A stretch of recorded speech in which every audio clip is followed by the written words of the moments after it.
Un roi chapitre 3. Salomon s'allia par mariage avec Pharaon, roi d'Égypte. Il prit pour femme la fille de Pharaon, et il l'amena dans la ville de David, jusqu'à ce qu'il eût achevé de bâtir sa maison, la maison de l'Éternel, et le mur d'enceinte de Jérusalem. Le peuple ne sacrifiait que sur les hauts lieux, car jusqu'à cette époque il n'avait point été bâti de maison au nom de l'Éternel. Salomon aimait l'Éternel, et suivait les coutumes de David, son père. Seulement c'était sur les hauts lieux qu'il offrait des sacrifices et des parfums. Le roi se rendit à Gabaon pour y sacrifier, car c'était le principal des hauts lieux. Salomon offrit 1000 holocaustes sur l'autel. À Gabaon, l'Éternel apparut en songe à Salomon pendant la nuit, et Dieu lui dit, « Demande ce que tu veux que je te donne. » Salomon répondit, « Tu as traité avec une grande bienveillance ton serviteur David, mon père, parce qu'il marchait en ta présence dans la fidélité, dans la justice, et dans la droiture de cœur envers toi, tu lui as conservé cette grande bienveillance, et tu lui as donné un fils qui est assis sur son trône, comme on le voit aujourd'hui. Maintenant, Éternel mon Dieu, tu as fait régner ton serviteur à la place de David, mon père, et moi je ne suis qu'un jeune homme, je n'ai point d'expérience. Ton serviteur est au milieu du peuple que tu as choisi, peuple immense, qui ne peut être ni compté ni nombré, à cause de sa multitude. Accorde donc à ton serviteur un cœur intelligent pour juger ton peuple, pour discerner le bien du mal. Car qui pourrait juger ton peuple, ce peuple si nombreux?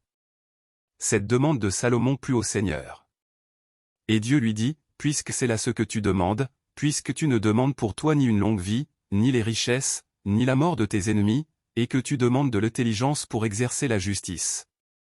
Voici, j'agirai selon ta parole. Je te donnerai un cœur sage et intelligent, de telle sorte qu'il n'y aura eu personne avant toi et qu'on ne verra jamais personne de semblable à toi. Je te donnerai, en outre, ce que tu n'as pas demandé, des richesses et de la gloire, de telle sorte qu'il n'y aura pendant toute ta vie aucun roi qui soit ton pareil. Et si tu marches dans mes voies, en observant mes lois et mes commandements, comme l'a fait David, ton père, je prolongerai tes jours. Salomon s'éveilla. Et voilà le songe. Salomon revint à Jérusalem, et se présenta devant l'arche de l'alliance de l'Éternel. Il offrit des holocaustes et des sacrifices d'action de grâce, et il fit un festin à tous ses serviteurs. Alors 2 femmes prostituées vinrent chez le roi, et se présentèrent devant lui. L'une des femmes dit, « Pardon.